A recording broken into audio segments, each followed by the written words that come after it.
All right, welcome back to lesson 8.2 for 5th grade math. We are using the rectangle method to find the area of oddly shaped shapes.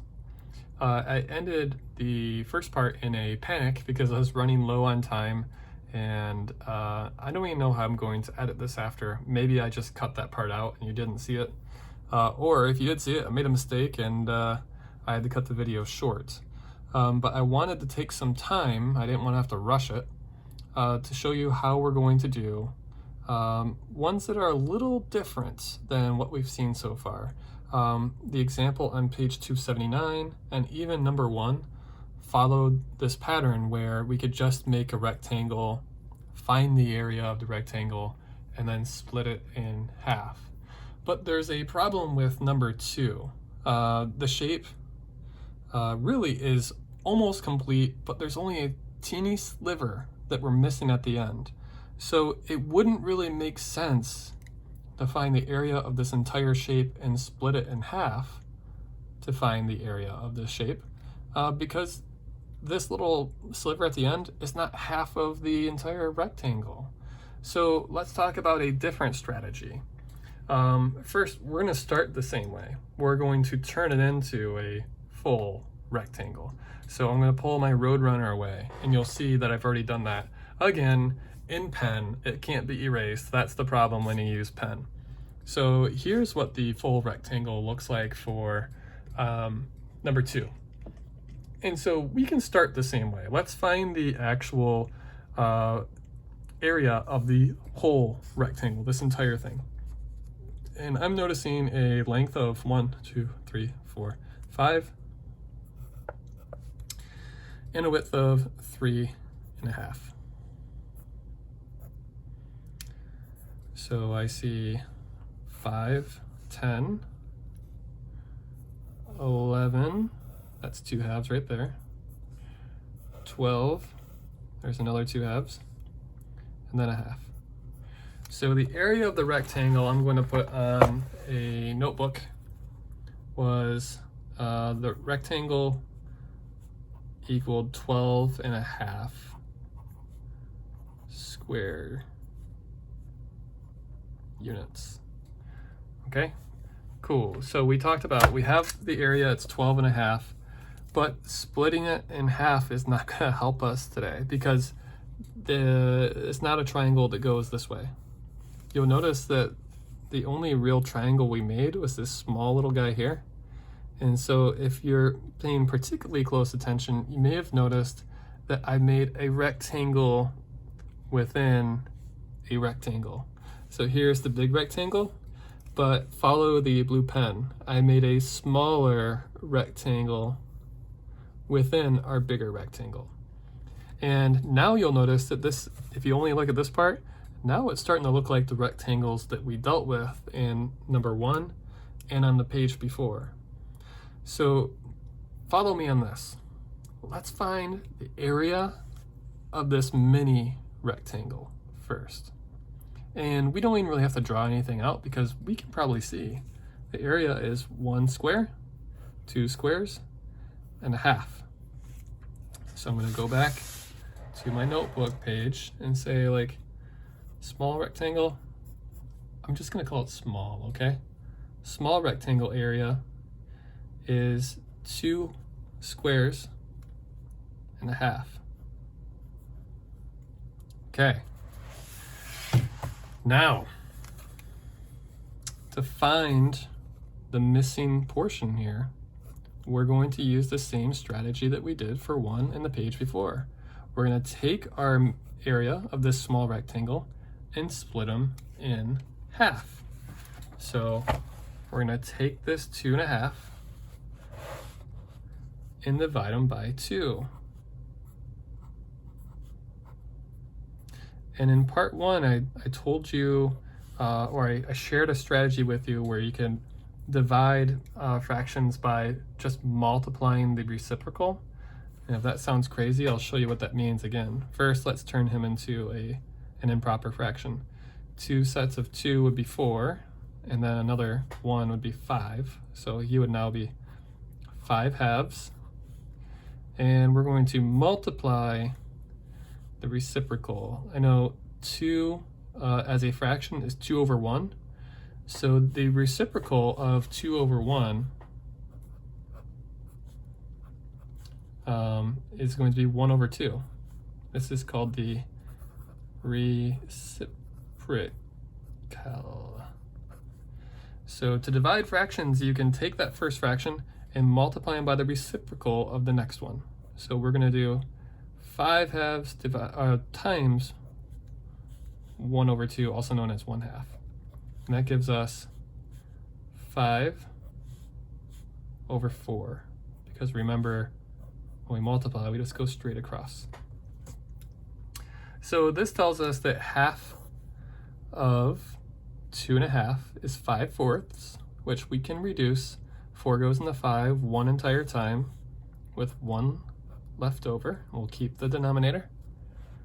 So half of 2.5 is 1 1/4. Okay, so here's what we have. This is a handful, isn't it? We have an entire rectangular area of 12.5. And what we just found out is that this little sliver of rectangle here is half of the small rectangle. So this little sliver is equal to 1 1/4. Triangle. So how can we find the entire area of this weirdly shaped shape that's missing the little sliver in the end? Because I made that part. We can take the entire area, 12.5, and we can just take off this little extra imaginary piece, which was 1 1/4. So 1.5 minus 1 1/4 equals our true area of this object. So what I would do here is likely turn these fractions into ones with common denominators, and I know I can do that quickly. I think 2 times 2 is 4, so if I multiply the bottom by 2, multiply the top by 2 as well. And so what you really end up with is 12 2/4 minus 1 1/4. And from there, we can just do we could probably do this mentally in our heads, can't we? 12 minus 1 is 11. And then 2/4 take away 1/4 is 1/4. Now what I'm going to do is log into my computer and see, I'm going to take a look at the answer sheet, because that's the advantage that teachers have sometime. And I want to see if that matches up with what we have here. And it looks like it does. So I'm going to circle that with a congratulatory squiggle.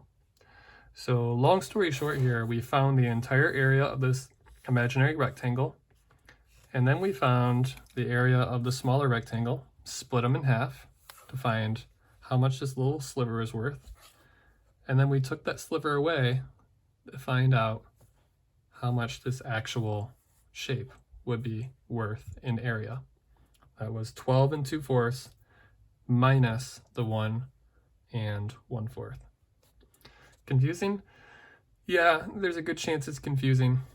Again, I say it almost every lesson, but this stuff is borderline advanced, guys.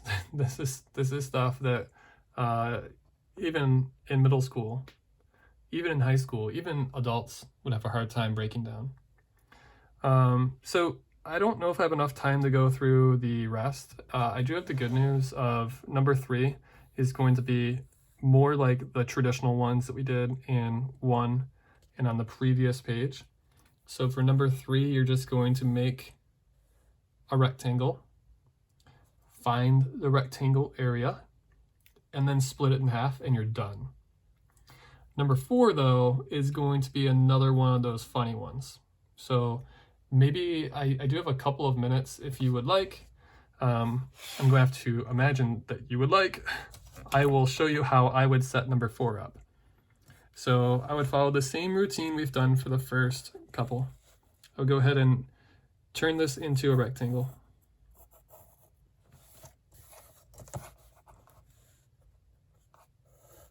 But just like number two, you'll notice that this isn't a situation where it's half and half, because half would probably be corner to corner, right? And this is not going corner to corner. So we're gonna have to do the same type of thing that we did at number 2. I know. I would not be too pumped if I were you. But anyway, let's find the area of the rectangle and see what happens. I see a length of 1, 2, 3.5. Cool. I see a width of 1, 2, 3.5. Double cool.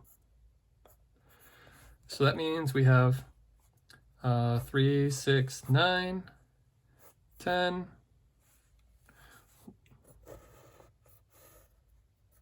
I'm not sure if this is the most efficient way to do this.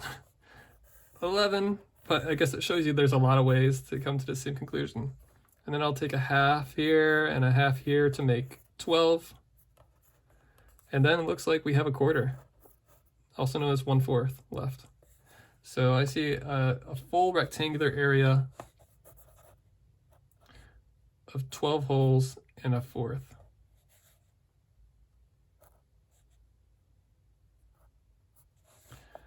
So the next step is going to be creating, again, the inception rectangle, the rectangle within the rectangle. And this is dangerous, but I'm living life on the edge. I'm going with pen here so you can see where this rectangle within a rectangle would actually end up being. So we've already made this part, right?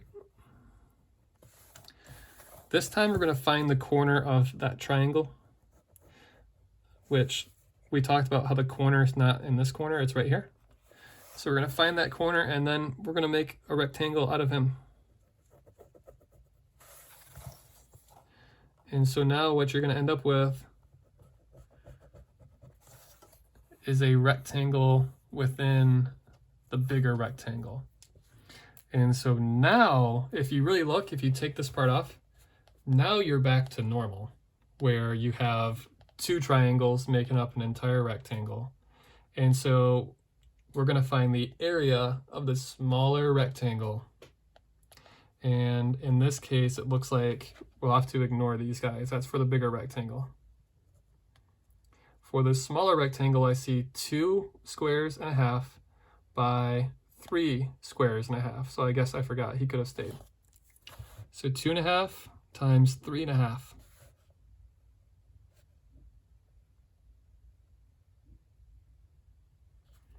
And for that, I see 1, 2, 3, 4, 5, 6. I also see 7. I also see 8. And then I see a 1/2 and a 1/4, which would be 3/4 left here. Almost another hole. So the smaller rectangle, which I'm going to abbreviate as smaller rectangle, SR, is 8 3/4. Man, this stuff is crazy. And so now, to find out how much we need to take off, we need to split this in half. And for that one, I think the best I can do for you now is to turn this into an improper fraction. 8 times 4 is 32, plus 3, 35/4. And we're going to divide by 2, but remember, we can divide fractions by multiplying by the reciprocal. So 2/1, which is 2 in fraction form, would actually turn into times 1/2. That's going to give you a crazy fraction that you're going to have to reduce. If this one's giving you too much trouble, don't panic. I'm out of time right now. That's basically a half an hour on this lesson, which is a lot for you to handle. So if you have more questions, I'll continue working through with you. But this is wild stuff, guys. So hang in there. Don't get too frustrated. And I wish you guys well. All right, talk to you.